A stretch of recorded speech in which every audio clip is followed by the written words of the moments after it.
যুক্তরাষ্ট্রের স্বাধীনতার ২৫০তম বার্ষিকী উদযাপনে বৈরী আবহাওয়াও থামাতে পারেনি প্রেসিডেন্ট ডোনাল্ড ট্রাম্পকে। সম্ভাব্য বজ্র ঝড়ের কারণে ওয়াশিংটনের ন্যাশনাল মল থেকে হাজারো মানুষকে সাময়িকভাবে সরিয়ে নেওয়া হলেও পূর্বনির্ধারিত ভাষণ বাতিল হয়নি। ট্রাম্প স্পষ্ট জানিয়ে দেন, যাই ঘটুক আমি ভাষণ দেবই।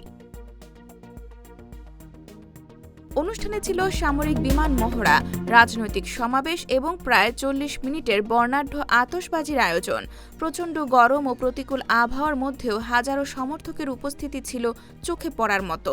ট্রাম্প রসিকতা করে বলেন, তিনি দীর্ঘ ভাষণ দেবেন যাতে প্রমাণ হয় কঠিন পরিস্থিতিও তাকে থামাতে পারে না। স্বাধীনতার ২৫০ বছর পূর্তি উপলক্ষে আয়োজকরা এটিকে যুক্তরাষ্ট্রের ইতিহাসের অন্যতম বৃহৎ উদযাপন হিসেবে বর্ণনা করছেন। M1 TV news desk.